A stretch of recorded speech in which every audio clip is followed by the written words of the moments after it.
Assalamualaikum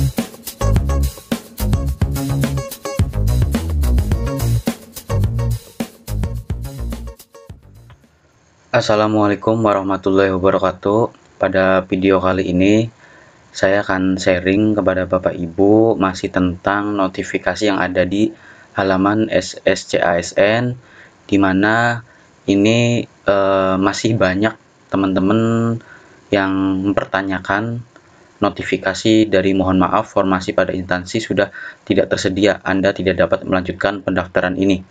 Nah, ini masih banyak dari P3 atau prioritas 3 terutamanya, P2 juga ada, bahkan prioritas 1 pun ada yang notifikasinya seperti ini. Terus solusinya bagaimana? Padahal terdapat formasi gitu. Jadi surat edaran dari Pemkab itu sudah muncul ya formasi-formasi yang dibutuhkan untuk P3K tahun ini. Namun ketika Bapak Ibu login dengan SCASN, Bapak Ibu itu menemukan notifikasi seperti ini, padahal Bapak Ibu sudah cek nih di surat edaran itu ada formasi. Nah, untuk lebih jelasnya silakan Bapak Ibu simak video ini agar bisa memahami informasi yang saya sampaikan. Nah, latar belakang dari kasus tersebut itu tidak dapat melanjutkan pendaftaran P3K 2022 karena pesan notifikasi seperti disebutkan sebelumnya ya, pada slide sebelumnya, menandakan bahwa formasi jabatan yang linier dengan ijazah pelamar atau pendaftar sudah tidak tersedia. Ya, sudah tidak tersedia. Ketidaktersediaan formasi jabatan P3K kemungkinan dikarenakan dua hal. Yang pertama itu, instansi memang sedang tidak membuka formasi jabatan pada P3K tahun 2022. Yang kedua, penyebab yang kedua, formasi jabatan P3K 2022 dibuka, tetapi sudah terisi penuh oleh pendaftar lain. Nah, selain itu, pesan notifikasi mohon maaf, formasi pada instansi sudah tidak tersedia akan muncul pada dashboard kategori prioritas 1 yang tidak mendapatkan kuota. Hal tersebut sesuai dengan buku panduan pendaftaran P3K 2022 yang berbunyi, jika pelamar masuk dalam kategori prioritas 1 namun tidak mendapatkan kuota penempatan, maka pada saat pemilihan jenis seleksi, sistem tidak akan menampilkan data pada dapodik pelamar.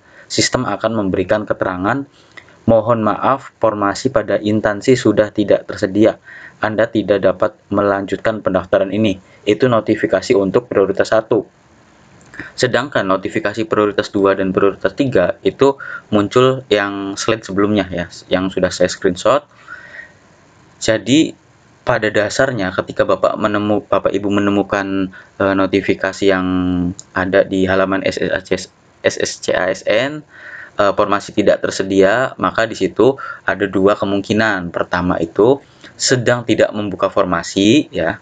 Kemudian formasi jabatan P3K 2022 dibuka atau ada nih ijazah yang linier gitu. Tetapi sudah terisi penuh.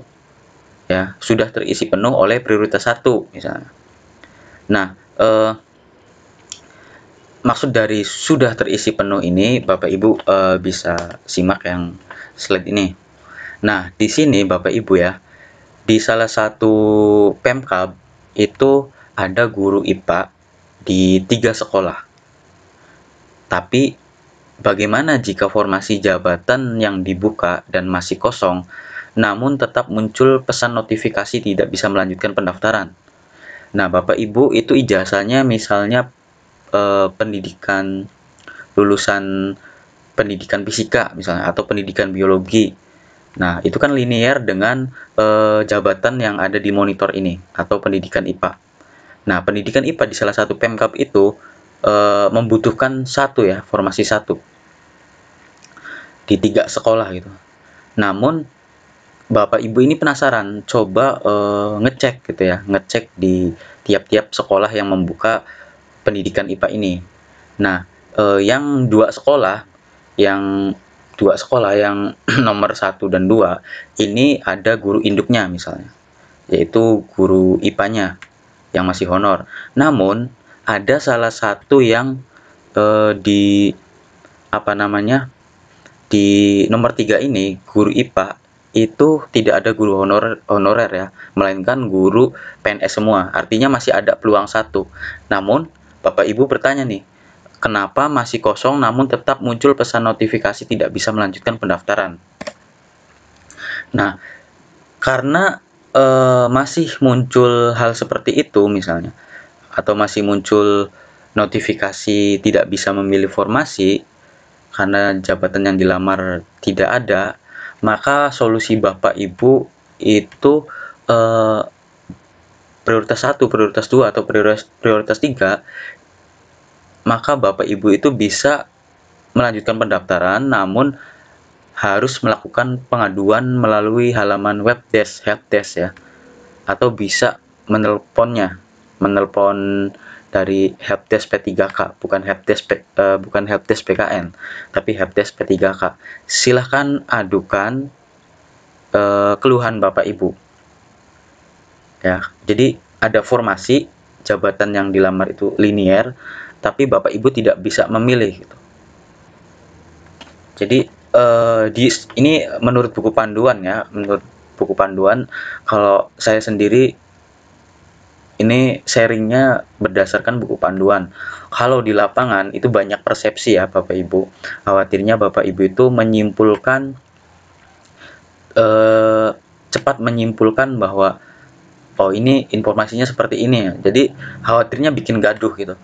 Yang jelas Bapak Ibu panduannya itu ya di buku panduan atau di buku juknis ya. Jadi saran saya ketika Bapak Ibu menemukan hal semacam ini dan ternyata ketika Bapak Ibu menerima surat edaran Pemkab masih dibuka ijazah yang linier gitu ya, seperti yang tertera di monitor ini.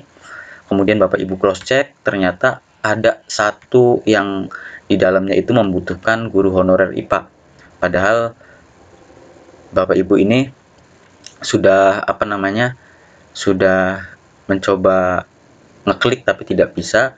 Ya, salah satu caranya Bapak Ibu adukan ke helpdesk. Jadi jangan diam, jangan jangan terlalu